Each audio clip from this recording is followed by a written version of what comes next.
जय श्री राम दोस्तों, आपका हमारे चैनल में स्वागत है। दोस्तों, आप डिबेट वीडियो देखना पसंद करते हैं तो आप सही चैनल पर आए हैं। हमारा वीडियो अच्छा लगा तो हमारे चैनल को सब्सक्राइब करके बेल आइकन जरूर दबा दीजिए। चैनल को लाइक शेयर कमेंट जरूर कीजिए। चलिए शुरू करते हैं। किलिंग वेपन लेके चलने को वो धाराएं लगाते थे पुलिस वाले वहां। तो अब धाराएं तो जाने क्या क्या लगा रखी है इन्होंने, लेकिन सच्चाई क्या है ये जनता जानती है। सच्चाई क्या है मैं और मेरा भगवान जानता है, और सच्चाई क्या है एक दिन अदालत में सामने आ जाएगी। आप उसके बारे में कुछ शेयर कर सकते हैं? ये जो एक्साइज स्कैम हुआ, जिसके बारे में कहा गया, वो पॉलिसी आपने उस पॉलिसी को ड्राफ्ट करवाया, आपने उस पॉलिसी को दिल्ली में लागू करवाया, उसके बाद केस हुए, इंक्वायरी हुई, आपको जेल जाना पड़ा और पार्टी के ऊपर पहला बड़ा इल्जाम लगा करप्शन का। अगर आप कुछ शेयर कर सके। मैं क्योंकि मुझे लगता है कि कोर्ट का मैटर है, इसलिए आप जितना बोलें। कोर्ट का मैटर है, कोर्ट में ही तय होगा आखिर में सच की जीत होगी, और झूठ और जितने वादे और एजेंसियों का दुरुपयोग जितना हुआ वो सब प्रूव होगा कि कैसे कोई सत्ता में बैठा एक अहंकारी राजा। मुश्किल है, क्योंकि बीजेपी कह रही है जिस तरीके से रोज आप लोग घोषणाएं कर रहे हैं, इसका मतलब रोज हार के नए नए समाचार आपको मिल रहे हैं। उन्होंने कहा हम हर चुनाव को गंभीरता से ही लेते हैं, लेकिन 15 जैसा 20 जैसा माहौल वैसा तो नहीं दिख रहा इस बार। हर चुनाव टफ लड़ा है, अब तक कोई चुनाव आसान नहीं लड़ा। जब 2013 में आए थे लोग मजाक उड़ाते थे, अरे कहाँ से आ गए ये निकल के, चप्पल पहने घूमते रहते हैं, चुनाव लड़ रहे हैं। ये चुनाव बड़े बड़े पंडित कहते थे चुनाव के कि भाई 2-1 सीट आ जाए ना तो हिम्मत मत हारना, नई नई पार्टी बनाई है। उस हौसले के साथ चुनाव लड़ा। फिर 15 में आए, बोले एक बार का बबल था। फिर 20 में चुनाव लड़ने आए तो अलग तरीके का इन्होंने कितनी साजिशें, कितने झूठ बोले, कितने वो सब किए, लेकिन उसके बावजूद एक अंदर से विश्वास था कि हम जिन चीज़ों के लिए निकले हैं उस रास्ते पे हम डटे रहेंगे, जनता साथ देती रहेगी। आज भी भरोसा है कि जनता साथ देगी। लेकिन मेरा सवाल ये था, ये वो 62 सीटों वाला, 67 सीटों वाला वैसा इलेक्शन तो नहीं लग रहा। देखो, मैं हर चुनाव में, मतलब सेंट्रल टीम में जो चुनाव लड़ती है, सोचती है, फील करती है, फेस करती है, उस सब का हिस्सा रहा हूं। और 13 के चुनाव से मैं बता रहा हूं आपको, किसी भी चुनाव में हम जब लड़े तो तन मन धन लगा के 70 सीटें जीतने के लिए लड़े। हर सीट पे उतनी सीरियसली लड़े। धन भी लगाया था। तन मन धन से लगाते हैं, हाँ, जितना भी पैसा होता है लगाते ही हैं। तो तन मन धन से लड़े, 70 सीटों पे जीतने के लिए लड़े। जनता जब देने पे आती है तो पहली ही बार में 28 दे देती है, उसके बाद सीरियसनेस दिखा के 67 दे देती है, फिर 62 दे देती है। तो अभी भी सरकार दे रही है, ये फीलिंग आ रही है। अब तो बीजेपी के कार्यकर्ता भी कहने लगे, रास्ते में मिलते हैं, सर सरकार तो आपकी आ रही है, 2-4 सीटें कम हो सकती हैं पर सरकार तो आपकी आ रही है। तो जब बीजेपी के कार्यकर्ता भी गली चलते मोहल्ले कहने लगे कि नहीं नहीं सरकार तो आपकी आ रही है, हो सकता है 2-4 सीटें कम हो जाएं, तो इसका मतलब जनता में माहौल बहुत पॉजिटिव है। तो आपका ये ओपनिंग में ये एक कॉन्फिडेंट रिमार्क है कि सरकार तो हमारी आ रही है, ये बेस है, यहां से हम शुरू करते हैं। मैंने क्यों कहा कि ये चुनाव आपके लिए शायद पहले जैसा नहीं है, इसके कुछ कारण जो विश्लेषक हैं, सभी लोग पत्रकार, हम लोग भी जमीन पर रहते हैं, घूमते बात करते हैं। 13 आप बिल्कुल उस वक्त देश के अंदर एक नए किस्म की क्रांति लेकर के आए थे। ईमानदारी की बात करने वाले, सिस्टम को बदल देने वाली बात करना कई दशकों के बाद देश में हुआ था। लोगों ने भरोसा किया आपके ऊपर। अगले इलेक्शन में आपको बम्पर सीटें दी। आपने उसके बाद कहा हम गरीब को जेब में पैसा बचाना चाहते हैं। आपने फ्री बिजली, पानी, बस सारी सुविधाएं उनको दी, उसका आपको लाभ मिला। लेकिन इन पिछले 5 सालों में आप मुश्किलों में घिरे रहे। कोविड आया, कोविड में हर सरकार मुश्किल में थी। कोविड के बाद लेकिन जिस किस्म के करप्शन के चार्जेस आए, शराब घोटाले का आरोप आया, अगेन वो सीएम हाउस का आरोप आया, और बहुत सी बातें, तो बीजेपी के लोग ये कह रहे हैं और कुछ लोगों का ये भी मानना है कि अब वो कम से कम वो टेफ्लॉन कोटेड वाले केजरीवाल जी वाली छवि नहीं है इस बार। देखिए, बीजेपी तो एक पार्टी है, अपोनेंट पार्टी है। उसके लोग तो जो भी अपोजिशन के बारे में झूठ सच कहना की जरूरत पड़ती है वो तो कहेंगे ही कहेंगे। ठीक है, तो बीजेपी के लोग क्या कह रहे हैं उसकी चिंता आप भी मत करिए, मैं भी नहीं करता। जनता क्या कह रही है ये महत्वपूर्ण है। जनता अगर ये फील कर रही है कि अरविंद केजरीवाल पे एक बार और भरोसा करने की जरूरत है, तो मुझे लगता है हमारे लिए सबसे बड़ी बात है, बीजेपी कुछ भी कहती रहे, पार्टी है, करती रहे। नहीं, लेकिन ऐसे आरोप पहली बार लगे आपके ऊपर। मैंने कहा ना, आप तो एंटी करप्शन मूवमेंट से निकले लोग थे और अब करप्शन का चार्ज लगा। देखो, जब मैं जंतर मंतर पे तिरंगा लहराते हुए चलता था, पार्टी भी नहीं थी, तब भी मेरे ऊपर आरोप लगते थे। पुलिस की धाराओं में डेडली वेपन लेके चलने का आरोप है, धारदार हथियार, किलिंग वेपन लेके चलने के वो धाराएं लगाते थे पुलिस वाले वहां। तो अब धाराएं तो जाने क्या क्या लगा रखी हैं इन्होंने, लेकिन सच्चाई क्या है ये जनता जानती है। सच्चाई क्या है मैं और मेरा भगवान जानता है, और सच्चाई क्या है एक दिन अदालत में सामने आ जाएगी। आप उसके बारे में कुछ शेयर कर सकते हैं? ये जो एक्साइज स्कैम हुआ, जिसके बारे में कहा गया वो पॉलिसी आपने उस पॉलिसी को ड्राफ्ट करवाया, आपने उस पॉलिसी को दिल्ली में लागू करवाया, उसके बाद केस हुए, इंक्वायरी हुई, आपको जेल जाना पड़ा और पार्टी के ऊपर पहला बड़ा इल्जाम लगा करप्शन का। अगर आप कुछ शेयर कर सके, मैं क्योंकि मुझे लगता है कि कोर्ट का मैटर है, इसलिए आप जितना बोलें। कोर्ट का मैटर है, कोर्ट में ही तय होगा, आखिर में सच की जीत होगी और झूठ और जितने वादे और एजेंसियों का दुरुपयोग जितना हुआ वो सब प्रूव होगा कि कैसे कोई सत्ता में बैठा एक अहंकारी राजा एजेंसियों का दुरुपयोग कर रहा था। लेकिन ऑनरेबल सुप्रीम कोर्ट की एक टिप्पणी बहुत इंपॉर्टेंट है, जो अभी देश के चीफ जस्टिस हैं, उन्होंने इस केस की एक बेल एप्लीकेशन की सुनवाई करते हुए मेरी एक टिप्पणी की थी कि ये केस आपका जिस तरह से आपने बिल्डअप, एजेंसीज को कहा था, ईडी और सीबीआई को, कि जिस तरह से बिल्डअप किया है इसमें कोई सबूत, गवाह, वसूली कुछ है नहीं, ये 2 क्वेश्चन में फ्लैट हो जाएगा आपका केस ट्रायल में। मैं अगर वहां से क्लू लूं तो ट्रायल ठीक से शुरू होने की देर है, ये केस 2 क्वेश्चन में फ्लैट होने वाला है। लेकिन आपको 17 महीने लगे जेल से बाहर आने में, आपकी बेल 17 महीने इसलिए लगे क्योंकि कोर्ट्स की एक मर्यादा है। अगर एजेंसीज ने किसी आदमी के ऊपर, रास्ते चलते आदमी के ऊपर भी आतंकवादी होने का आरोप लगाया, मेरे ऊपर कौन सी धाराएं लगाई गई? वो धाराएं लगाई गई जो आतंकवादियों के ऊपर, ड्रग्स की फंडिंग करने वालों के ऊपर लगाई जाती हैं ताकि बेल ना मिल सके। इस देश के सख्त कानूनों में आतंकवादियों को, ड्रग फंडिंग करते हैं ऐसे लोगों को सख्त से सख्त कानून लगा के ताकि उनको बेल ना मिल सके। ऐसी ऐसी धाराएं लगा के मेरे पास एक इकन्नी नहीं मिली, मेरे घर में नहीं मिली, मेरे गांव में चले गए, इनको लगा हो सकता है जमीन खरीद रखी हो, वहां इनको इकन्नी नहीं मिली, एक इंच जमीन नहीं मिली, जो मेरे बाप दादा की थी वही थोड़ी बहुत जमीन, बैंक लॉकर छान लिए इन्होंने, मेरे रिश्तेदार छान लिए, कहीं कुछ नहीं मिला। उसके बाद में बस ऐसी धारा लगा दो जो आतंकवादियों के ऊपर लगाई जाती है, ऐसी धारा लगा दो जो देश में ड्रग माफिया के लिए बनाई गई है, वो धाराएं लगा के उसमें बेल लेने में मुश्किल होती है। लेकिन अल्टीमेटली कोर्ट को कहना पड़ा भाई तुम्हारा केस शुरू नहीं हो रहा, इकन्नी इसके पास मिली नहीं, तुम्हें एंडलेस टनल में तुमने फंसा के रखा हुआ, निकालो इसको बाहर। और उसके बाद एक एक करके जिस तरह से निकाला है, ये केस पूरी तरह फर्जी है, केवल और केवल कहते हैं ना मनोहर कहानियों की तरह गढ़ा गया है। इसको ट्रायल में फ्लैट होने वाला है। चलिए ठीक है, मैं अब अदालत की बात नहीं करता, ठीक है, अदालत में कार्रवाई चल रही है, उसकी बात छोड़ देते हैं। लेकिन ये तो फैक्ट है मनीष जी कि ये जब पॉलिसी लाई गई उसके बाद, जैसे कहते हैं आपके लिए कहते हैं कि आप शिक्षा मंत्री भी थे और शराब मंत्री भी थे, खुलवाने थे विद्यालय, खुलवा दिया मदिरालय।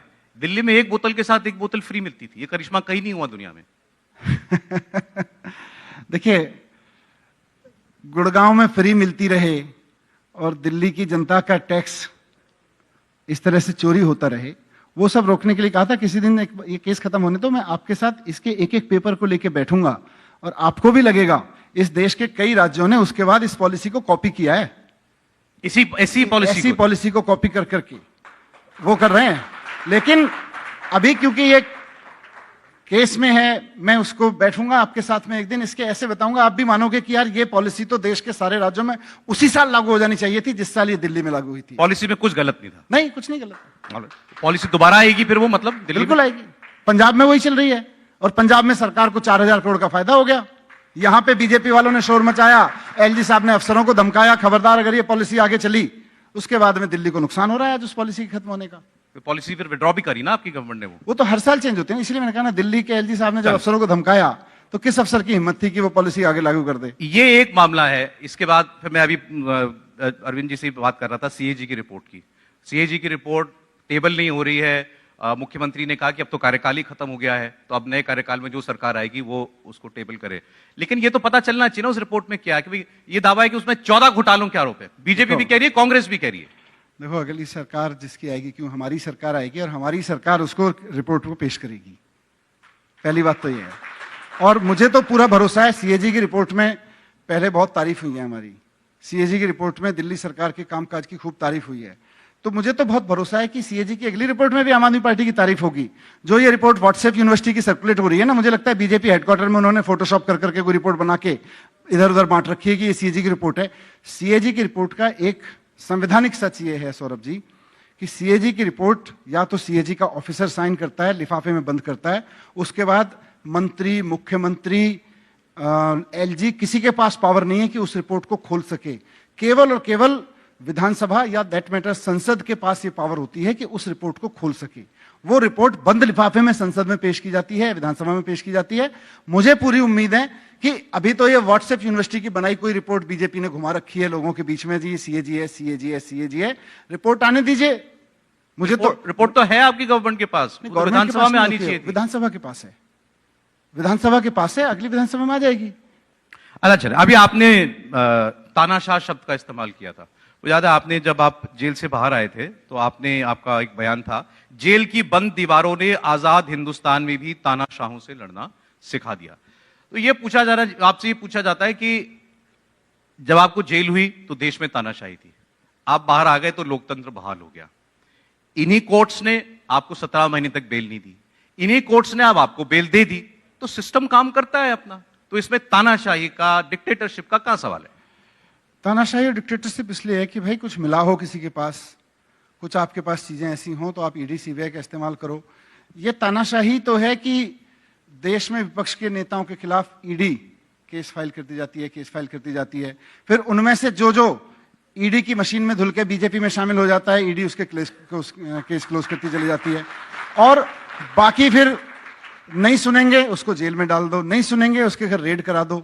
यही तो तानाशाही है। लेकिन जब हम ये कहते हैं कि ये तानाशाही है क्योंकि सत्ता में बैठा हुआ आदमी तानाशाही कर रहा है, तो संविधान के तहत बनी हुई और केंद्र जिसमें सुप्रीम कोर्ट से लेके अदालतें हैं, उन सबके पास आदमी जाता है, गुहार लगाता है, वो मदद करते हैं उसकी।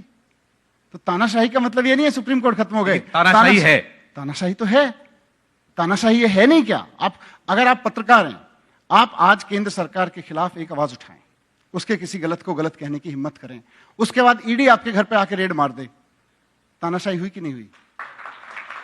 तानाशाही हुई कि नहीं हुई? कोई पत्रकार अगर मेरे पास कुछ चोरी का है और रेड हुई तो सही है, हाँ चोरी का है तो ठीक है, हाँ? पर खाली इसलिए क्योंकि आप किसी माफिया के खिलाफ आवाज उठा रहे थे, किसी अपना कोई पत्रकारिता का धर्म निभाते हुए काम कर रहे थे, आपके ऊपर अगर ईडी और सीबीआई को छोड़ दिया जाए, जैसा देश के कई सारे पत्रकारों के ऊपर छोड़ा गया है। एक चीज बताइए, एक पत्रकार था, वो उत्तर प्रदेश के किसी कस्बे में, शहर में था, उसने एक वीडियो रिपोर्ट बनाई कि साहब देखो ये मिड डे मील का भाजपा राज में इतना घोटाला हो रहा है कि नून और रोटी बच्चों को खिलाई जा रही है मिड डे मील के नाम पे, कहां जा रहा है मिड डे मील का पैसा? उसके खिलाफ उसको पता नहीं कितने 3 महीने जेल में रखा गया। ये तानाशाही है कि नहीं है? बताओ, है कि नहीं? मिसयूज ऑफ पावर है, बिल्कुल है। मिसयूज, उसको कोर्ट ने छोड़ा। तो अगर कोई पत्रकार, अगर कोई नेता तानाशाही का शिकार होगा तो तानाशाही को तो तानाशाही कहा जाएगा, उसको भगवत भक्ति थोड़ी कहा जाएगा। लेकिन आप इनको एक्सपोज कर सकते थे, और जैसे आपने जेल जाने से पहले ये कहा था कि मुझे धमकाया जा रहा है और मुझे बीजेपी के बड़े नेता का फोन आया, तुम बीजेपी में आ जाओ, अपने साथ कुछ विधायक ले आओ, सरकार गिरा दो, हम तुम्हें चीफ मिनिस्टर बना देंगे। कौन था वो आदमी? आप ये इस तरीके से एक्सपोज हो सकते हैं अगर ये लोग ये काम कर रहे हैं। तो आपने कहा मुझे जेल के अंदर भी धमकाया गया कि अगर तुम केजरीवाल के साथ इसी तरह खड़े रहोगे तो तुमको जेल में सड़ा देंगे। देखो, जब मैं जेल में था तो मेरे पास डायरेक्टली इनडायरेक्टली खूब मैसेज आते थे, और मेरी वाइफ के पास भी खूब मैसेज आते थे। मैं कोट एंड कोट कह देता हूं, मनीष जी किस चक्कर में पड़े हुए हो, आपको पता नहीं है दोनों कितने लोग खतरनाक है, सड़ा देंगे मार के, जेल में मार के। मैंने उनको कहा भाई देखो ऐसा है, मैं जंतर मंतर पे अखबार बिछा के सोता था आंदोलन में, ऊपर पंखा भी नहीं होता था। अभी तो जेल में कम से कम नीचे दरी मिली हुई है सोने को और ऊपर छत पे पंखा भी है, मैं आराम से हूं, इसकी चिंता मत करो, सड़ा के मार डालेंगे। लेकिन जब आप कहते हो कौन थे, अब इसमें क्या होता है ना सौरभ जी, कौन थे में तो कोई अपना ऐसा होता है जो हो सकता है आप जैसा कोई मित्र हो, मेरे जैसा, हाँ आप जैसे ही कोई मित्र हो भाई, जो उनके साथ भी उठता बैठता होगा, मेरे साथ भी उठता बैठता होगा, वही मैसेज लाता है। वैसा तो है नहीं अमित शाह जी एक दिन नॉक कहेंगे, नमस्ते मेरा नाम अमित शाह है, आम आदमी पार्टी ज्वाइन कर लो, वो किसी को भेजेंगे, बोलेंगे जी मैं अमित शाह से बात करा देता हूं, मैं बात करके आया हूं। तो ऐसे ही लोग होते हैं, तो इसी तरह के होते हैं लोग, आके कहते हैं भाई किस चक्कर में पड़ रहे हो। मेरी वाइफ को इतना डराया लोगों ने, भाई साहब को समझाओ, भाई साहब को समझाओ। उसने कहा देखो जी ऐसा है, जिस दिन मनीष सिसोदिया अरविंद केजरीवाल को छोड़ने का साहस कर लेगा, उस दिन मुझे भी सोचना पड़ेगा कि इस आदमी के साथ रहना है कि नहीं रहना। मैंने पूछा उससे, मैंने अपनी वाइफ से कहा कि यार इस तरह से बहुत चारों तरफ से चल करते हैं, और मैं इन कार्यकर्ताओं की तरफ देखता हूं, मुझे लगता है कि ये कार्यकर्ता फिर क्यों लड़ रहे हैं इतना, अगर मैं टूट जाऊंगा तो। बोली इन कार्यकर्ताओं को तो छोड़ो, इन कार्यकर्ताओं को क्या, मेरे को क्या मुंह दिखाओगे अगर तुम इस तरह की चीज सोचोगे। मेरे बेटे को मैंने कहा कि यार तू बहुत परेशान हो रहा है, ग्रेजुएशन में है, ग्रेजुएशन में बच्चों को अपने माँ बाप की ज़्यादा ज़रूरत होती है। तो उसने मुझे चिट्ठी लिखी, जेल में था मैं। उसने मुझको कहा कि पापा अगर आप मेरी चिंता करोगे इस कठिन समय में तो ये मेरी देशभक्ति पे सवाल होगा।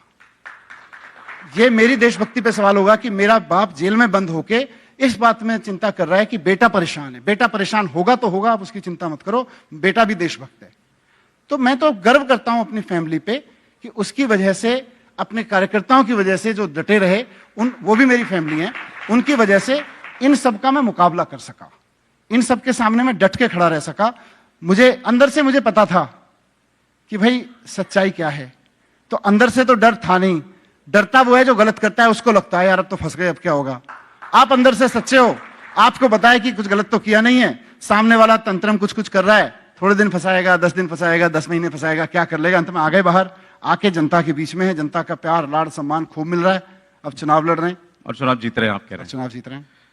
बातें तो आपसे 2 घंटे हो सकती है मनीष जी, लेकिन आपका समय